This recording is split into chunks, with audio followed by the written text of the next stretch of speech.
Hi, everyone. Welcome back to the Small Nonprofit Podcast. Today, I have a pretty interesting guest that I feel like if you're not actively in major gifts or planned giving or foundations, you might not get to talk to donors every single day. So, today I have brought one to talk to you. So, I'm really excited to bring on this person who I've worked with in the past as a fundraiser and who I felt has done a lot to move their foundation along when it comes to trust-based philanthropy. So, Juliana, hi, welcome. Hi, thank you. Thanks very much. Juliana, just for people who might not know you, could you introduce yourself to our audience? Sure. So, my name is Juliana Sprott, and I am the Chief Giving Officer of my family's private foundation, the Sprott Foundation. I had previously worked in sports broadcasting, and when I finished a season in the NFL, I thought to myself, this is incredibly stressful. Like you literally work for the entire season, 7 days a week. And I came home from Jacksonville and I said to my mom, I don't know that this is really the right thing for me. And my mom said, we have this funny little family foundation, and I don't know if there's anything there, but why don't you take a few months and see if you think you could make a little job out of this. And she handed me a banker's box with like handwritten check logs and oh my gosh, probably 1,000 envelopes of donation requests. And as I started to learn about philanthropy and our family's financial status, like we were so blessed to be able to give away money, I was like, holy smokes, there's a real job here, not just a little hobby. And so I threw myself into it. I took a course through the Philanthropy Workshop, which was created by the Rockefeller Foundation. And that was in 2005 that I started. And here we are in 2024 and going strong. That's awesome. And just for some context for our American listeners, the Sprott Foundation, oh, I don't know if you do anything there. Sorry, Juliana, for assuming, but it's really well known in Canada as a big philanthropist name. So I wonder, growing up, did you get a peek into what was going on philanthropy wise? Were you included in that? Or how did that feel like growing up? We weren't particularly well off early in my life. My mother was born in a refugee camp during the Second World War. So she came over to Canada when she was 4, and my dad was raised in a very middle class family in Ottawa. So in the early days of my life, we were just making our way in the world. And then, as it turns out, my dad happens to be exceptionally gifted at investing. And so in 1988, my parents decided to create this little family foundation. But it was just things that held their interest. So let's give a little bit to this, a little bit to this. It was not particularly strategic.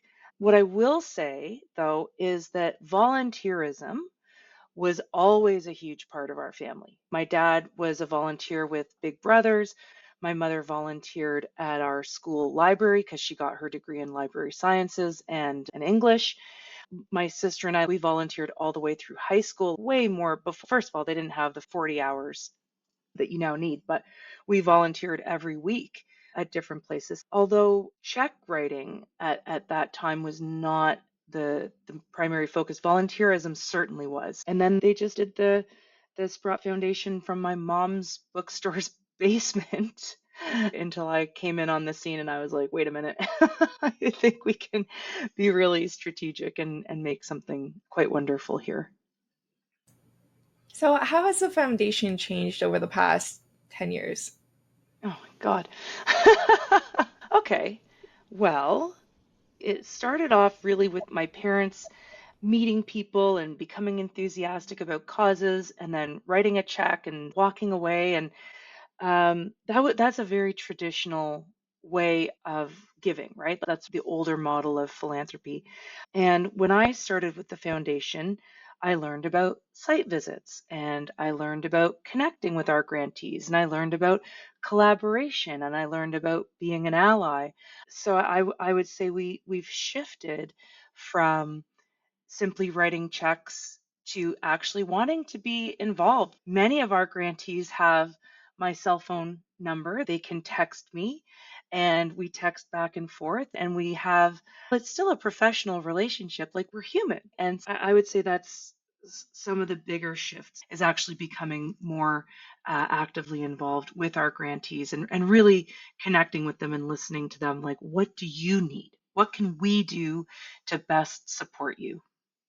And I think that's something that maybe not a lot of family foundations do. Like sometimes they have a middle person gatekeeper, like a community foundation, so you don't actually ever get to interact with the person who's interested in supporting your cause and who is actively supporting your cause. So when I worked with you, I always found that very nice that you were very present, very involved. Like I wasn't just talking to Megan, who again is lovely and does a lot of the operational side of it, but I was also interacting with you. No, no way, man. Yeah, you were very interested in talking to the people who were actually the frontline people doing the work. Like you spent a lot of time talking to our community chef, who is awesome. But I wonder, what are other ways that you integrate the values of trust based philanthropy into your giving and into the Sprott Foundation as a whole? I would say, okay, so we've got a major food price crisis in this country happening right now. So if I have a group that approaches me and says, look, man, we used to serve 100, 120 people a week. We're now up to 600. We need help. We need help here. I believe, like my stance is believe them, first of all. Do not make life arduous. Prove it to me. No. Okay. How can I help? And so, for example, if they say we could really use money just to get more food in because we're dealing with this surge in people, well, yeah, okay, done. If that's what you need, if that's what is going to help you to run your program more efficiently and not really have to turn people away, hopefully, right? That's what we're going to do. We're not going to make it more complicated than it needs to be. I trust our charities to know what they need.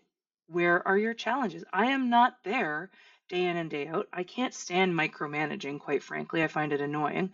And okay, you need this. Okay, I believe you. I'm sure a lot of people appreciate that.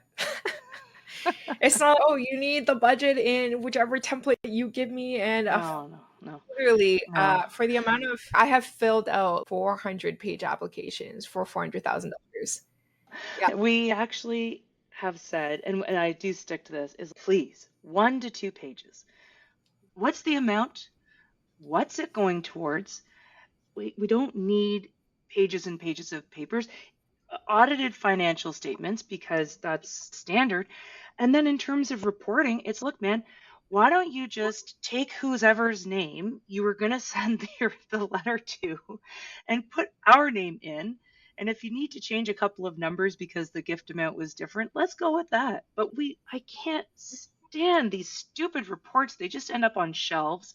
And quite frankly, it takes up the time and resources of the people working at the charity where their time would be much better spent doing something else. You mentioned briefly a course that you did. Can you Mhm. tell our audience a little bit about that and how that shaped your thinking, if it did? Sure. Oh my gosh, it was absolutely transformative. So the name has changed now. It's Forward Global. But when I took it, it was called the Philanthropy Workshop, and it was created by the Rockefeller Foundation. And when I took this program, we went to New York, London, England, and then we had a trip abroad. And essentially, we were with them for 1 week at a time, where we would talk about or learn about things like a mandate. What's a mandate? What do you want to focus on? There's such a plethora of good causes, right? Focus in. And then within that, what do you want to tackle within that? They use the example of you can focus your giving more upstream, like what are the root causes of hunger, or you can focus your funding more downstream, such as we're going to feed people tonight. We're not super concerned with why or how they became hungry, but we acknowledge that they're hungry tonight. And so that's what we're going to focus on. And so the philanthropy workshop introduced us to site visits and good questions to ask and building rapport. And I've now been all over the world with them. I've we got to go down to New Orleans not long after Katrina and really see the impact there. We've been to Brazil. I've been to Scotland with them. There's all these very interesting trips, and they're all based around being a philanthropist and having the most impact. And how do you do that? And they cover every topic under the sun. I don't go on all of them because they don't deal with what I deal with. But for example, there's one coming up in September to Greenland. Like, how random, right? But I'm sure it's going to be fantastic for those people who focus on climate change. Okay, so they're kind of themed, but they're all about becoming better partners to the organization that you're working with, partnering, serving. Yeah. And what is interesting about them as well is that when you go on these immersion journeys, they take you places you would normally never, ever get to go. So, for example, when we were in Brazil, we went into the favelas and we actually met with people. It was highly interactive. We got to learn about what got you into this. Like, how come you're part of this gang and what are you doing? And of course, there's always philanthropy attached to it, where it's like, I used to be in a gang, but I now run a taekwondo program so that kids after school aren't going into the streets. They're choosing to come to this taekwondo program instead. We got to meet with HIV positive prostitutes, and we had very interesting conversations with them because it's a demographic of people that I would not normally have the opportunity to speak with, but I found it absolutely incredible. I think it's so easy on the like philanthropic side to forget these are real people who are going through unique stories. And even like on the fundraising side, like you kind of see the numbers like, oh yeah, we had to feed this many people or we had to house this many people, or but you don't get to hear directly about their lived experience in a way that they wanted to share it with you. I really like that about the program. But who teaches the program? Is it kind of funders helping each other along, or is it they bring in specialists? No, they have a staff, like they have staff, right? And so there's typically 3 or 4 staff that guide discussions and conversations, right? But then when you go on the site visits, it gets turned over to the person running that particular program. So when we were in Scotland, we got to meet with members of the community around a youth violence program. And well, youth but violence prevention. Let me, let me be clear as youth violence prevention. And so the people from Forward Global would then take a back seat. They would do some introductions. They might mediate a little bit, but it was really then over to the people from that community to speak with us and us to speak with them and ask questions and just have a conversation. And is that how you met Dan Pilata, like through the course, or did you meet him Yeah. separately? Yeah, no, I met him when I was in New York very early in my philanthropic learning, and I don't think I really appreciated what he was talking about because it was so new for me, right? Whereas there was other people who had been being active philanthropists for 5, 10, 15 years that really grasped how significant it was to meet this guy. Whereas for me, I was like, okay, like it was so much information trying to learn. It's a very steep uphill curve at the beginning that if I were to meet him again now, we'd be best friends. And just for our audience, in case they don't know who Dan Pilata is, maybe you could give us a little intro. Sure. So he wrote a book called Uncharitable. There's also a movie that came out. It summarizes the book Uncharitable quite well.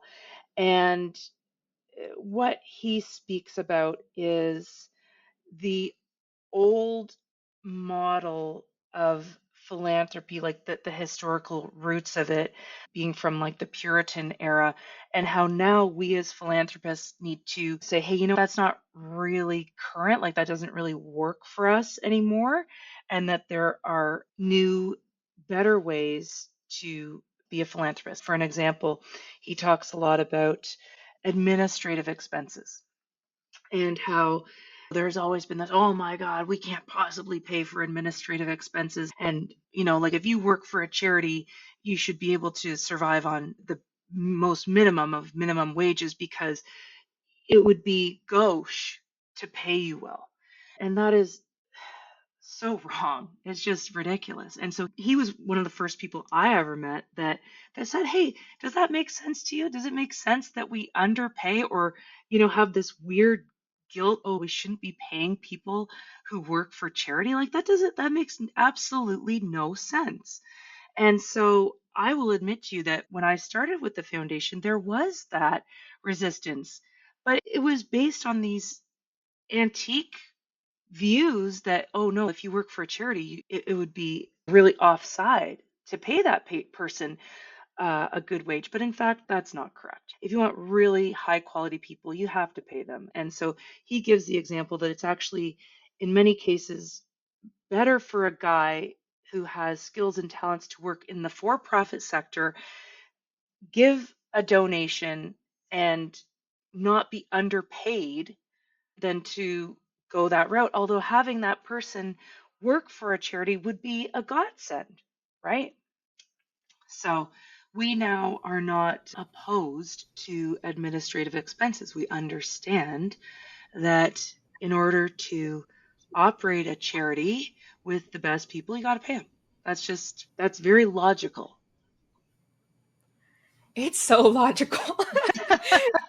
It sucks because some people don't get it, right? And I get why they don't get it. They're not living, breathing the world every single day. But like, I made this post a while ago on my LinkedIn. I don't know if you saw it, but it was basically like, why are we under investing in our staff, in our like risk taking? Like maybe we could be setting up like ways of funding ourselves.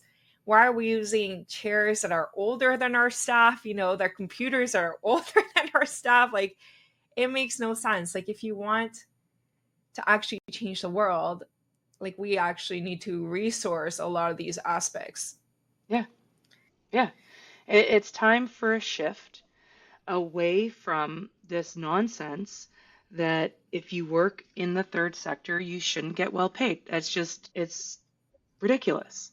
And I agree with you about the furniture and all this. Oh my God, heaven forbid that someone has an ergonomically correct chair where they can sit and feel productive. No, let's stick them with this stupid plastic chair from 1955. Like, why? What is that accomplishing? What does that prove? Zero. Oh, you know what? One of my clients, their ED sent me this article, which I love now. So the ED of the North York Harvest Food Bank sent me this article that said, I put a fountain in my nonprofit building because I believe that the people who use my services deserve a nice place to sit. They Yeah, also equally deserve a fountain. yeah, And it might seem like a really big luxury. Why do we treat people who are experiencing poverty or experiencing any sort of difficult illness or anything like that as if they deserve less when it comes to being in these spaces and really falling apart? There's no AC or something like that. It really stuck with me, this piece about I want the best for my service users, for my staff, because they deserve that, like yeah, just by being a person. yeah. That's right. The notion that, the people that work in the third sector should be relegated to crappy furniture, crappy spaces. Yeah. So I want to explore this a little bit deeper with you when it comes to the donor perspective and also the fundraiser perspective. So what can a donor do if they feel like their fundraiser partner or ED partner at the nonprofit isn't getting it? Hey, I want you to spend more admin costs, or I don't want you to wine and dine me. What can they do to let that person understand that? Okay, so basically, if we meet up with a charity and they're hesitant to bring up administrative expenses as something that they'd like as part of the donation, oh, I just say to them, you tell us where the funding needs to go. And it goes back to what we were chatting about earlier, which is I believe you. And that's of course the another new model of this trust-based philanthropy, right? Where it's like I believe that you know what you need more than I do because I'm not there every day. And I would rather that a charity say to me, look, our desks are falling apart. Look at that one's being held together with duct tape. We'd like to allocate $5,000 towards the purchase of some new office furniture. Okay, yeah, because it makes the workplace more pleasurable for you to come into, right? Like, God, if you walked into a place where it was duct tape tables every day, it's like, geez, this is not supremely inspiring. Yeah, absolutely. I find like sometimes you have fundraisers who fit ourselves into that box and feel like you can't talk to the donor about that because they don't want to fund it. Like I have a Oh, colleague whose shelter, in front of the shelter there was like sidewalk that had been raised up, and it was actually a little bit dangerous if you're not paying attention. But they were scared to ask people to fund this because who wants to pay for pavement? They don't want to fund that. They want to fund something that's like sexier in their eyes, right? Like actually supporting people. But yeah, what would you say to a fundraiser that's scared to have this conversation with a donor who might not get it? well, I've I've been thinking about this, okay, and I've thought to myself, yes, having that conversation could be frightening. Might as well have it. But I was speaking at an event a while back, and I'd said to them, fundraisers in the room, I was like, you know what? You guys should just put a 20% allocation of the gift towards admin. And they were kind of like, oh my God. And I was like, no, just do it. Put it in the freaking donor agreement. Like, we have an automatic 20% of this gift going to admin. And there was kind of, and I was like, okay, fine. If your chicken's about 20%, then go for 10, but go for something. And you know what? There are some charities that are starting to do that, where it is baked into the donor agreement. And I think that's the workaround. Like, look, man, we need this money to pay our staff a living wage, to have a presentable, nice place to work, just like everybody else. And if the donor comes back and is like, hey, man, that's outrageous, let's negotiate. You don't want 20%. Okay, how about 15? But we need some percentage of this gift to go towards admin because we simply can't do this without that. I love what you said about negotiating because a lot of the times charities don't feel like they bring enough to the table to negotiate. But I see that always as an issue because like you're not treating that person as a partner in the Right. work. Yeah. You're treating yourself as subservient, and you're not. Like we're all coming into this together to make that change in the community.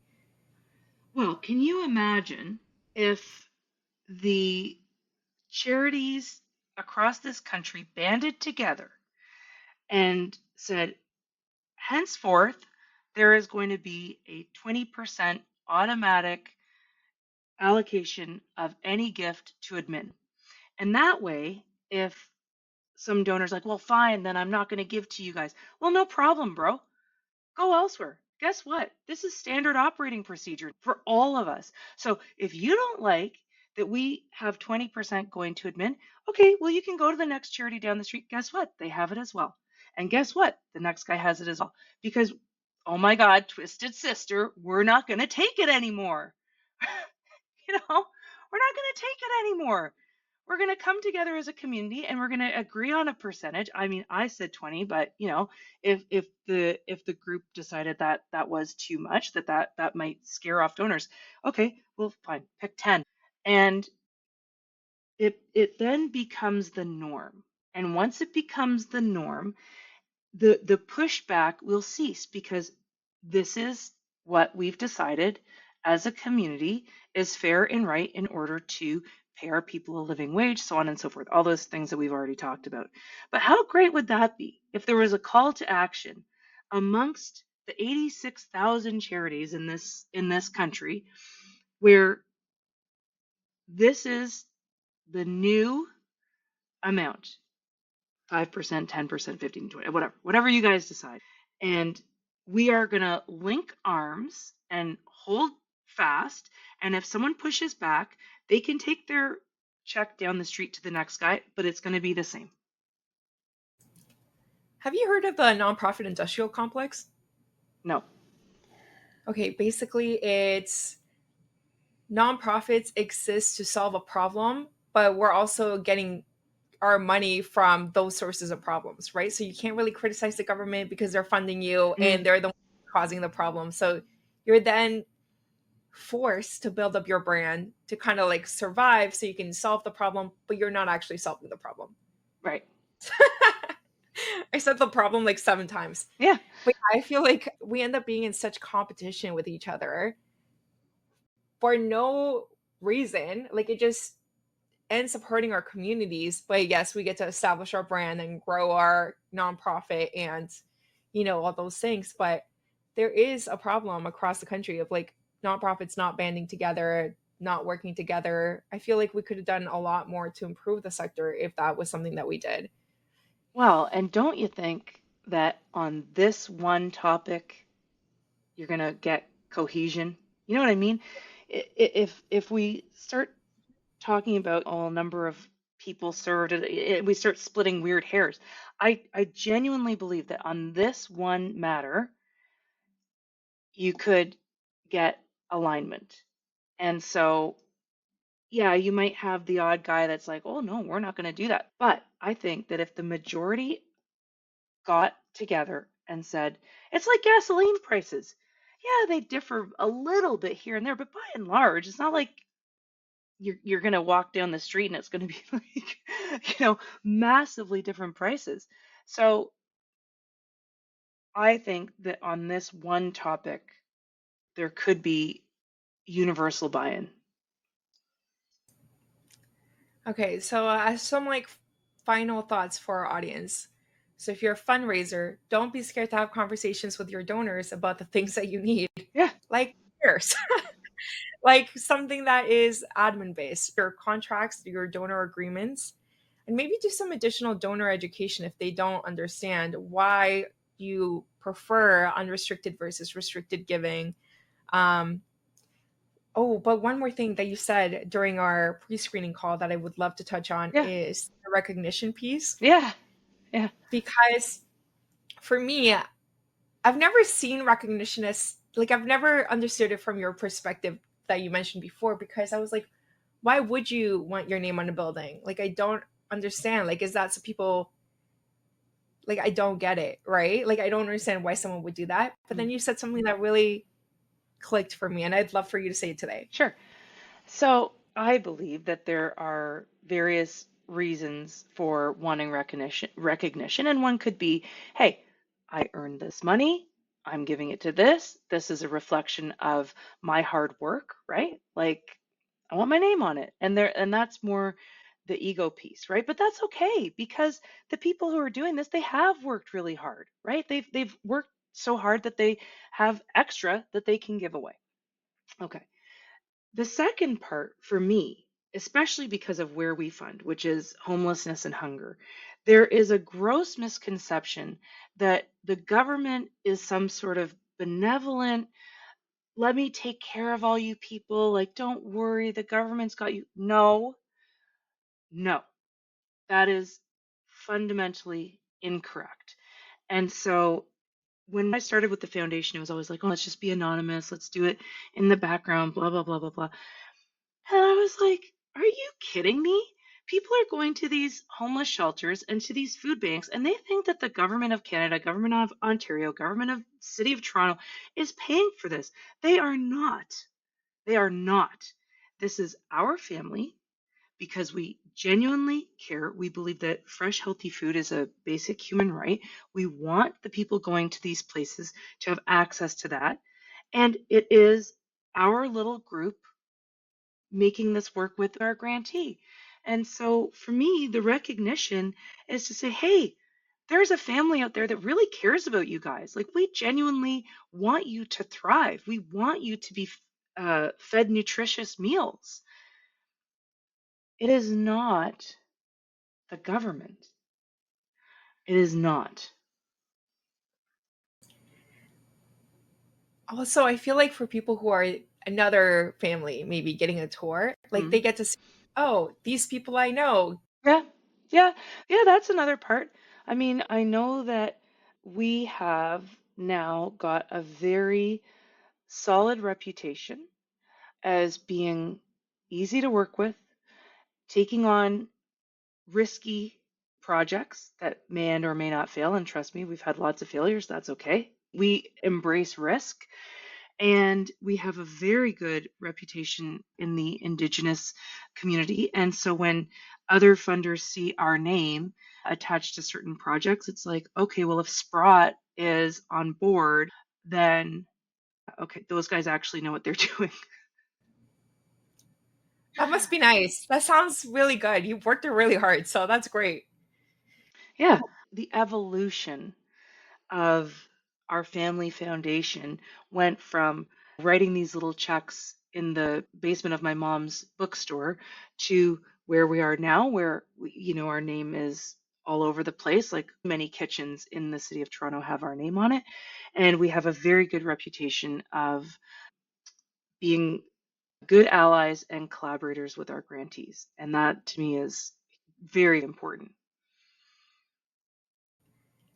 Are there any final thoughts that you would leave funders with? So let's say some EDs listening to this episode and they send it to a funder. Anything that you think that they can kind of take away as actionable things to do? Well, yes, if you're the funder and you think, oh, I'm going to give to this charity, you must believe them when they tell you where they need the funds spent. It is not up to you to say, well, I think you need it here. No, that's being a puppet master. And the people that work at the charity day in and day out know full well where the funds are needed. So please respect what they're telling you, believe what they're telling you, and get out of the way.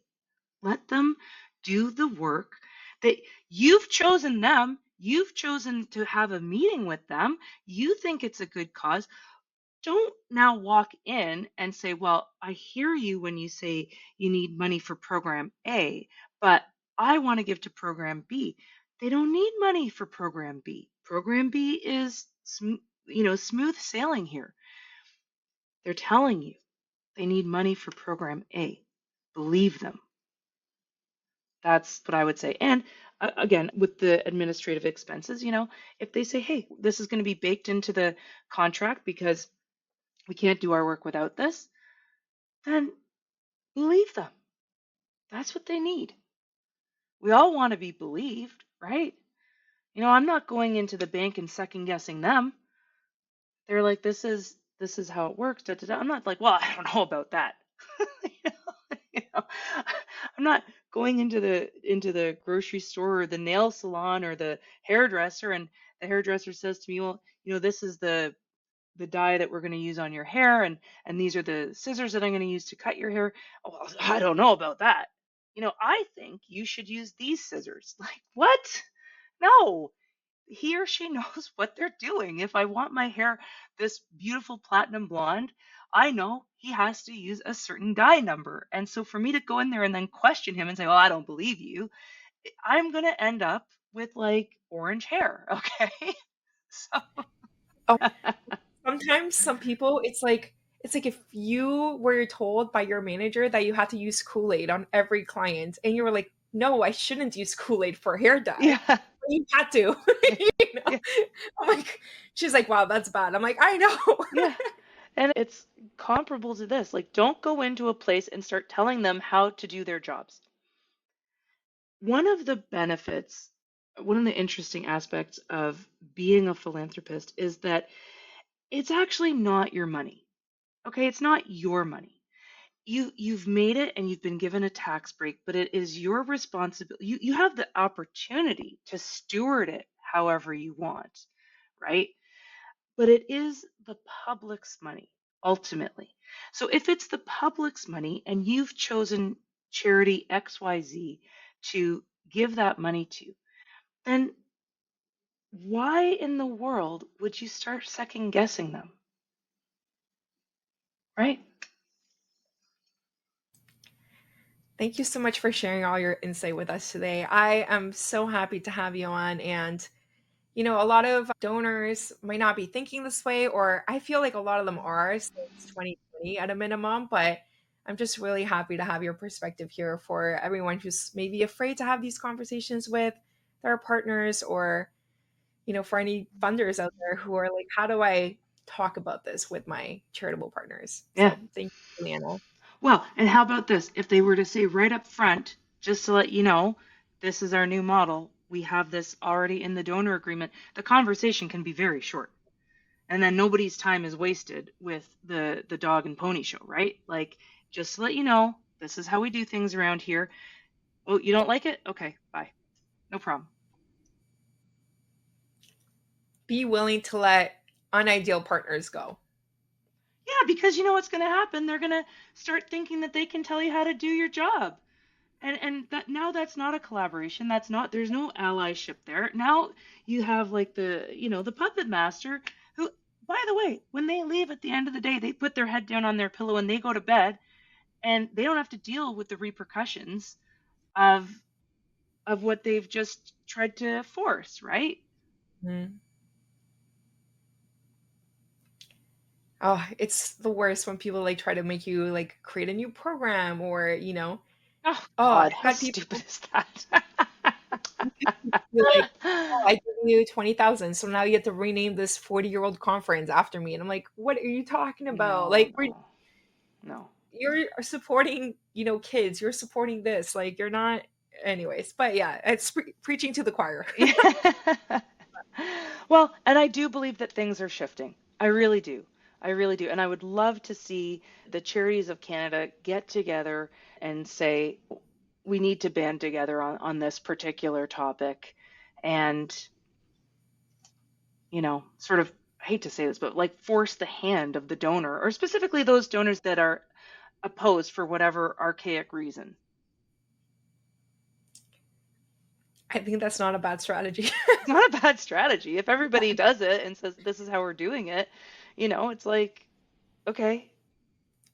Yeah, I like your gasoline example. It's like, well, you're not going to have a completely drastically different experience if you go to a different nonprofit. This is the standard. Well, and how about this? If you really are one of these people that can't stand admin for whatever reason, then you must not be surprised when the program is crap. You must not be surprised when it's not going well because you've now created this. You handcuffed them. That was your choice. You chose to handcuff them by saying you can't use money on admin. Oh, well, now the program kind of sucks. Well, why do you think that might be? It's on you. It's not on the charity at that point. Very true. Yeah. Well, thank you again, Juliana, for your time. It's been so lovely chatting with you today. And thank you all for listening to this episode of the Small Nonprofit Podcast. I hope that you got to hear a different perspective today. I was really excited to bring someone who has had a big interest and involvement in philanthropy for so much of her life. So I hope that you take that advice of building it into your contracts, having these conversations. And if you're a funder, being a little bit more graceful with your partners, believe them, know that they're doing the best that they can. And yeah, that's all for today. Thank you again. Bye for now.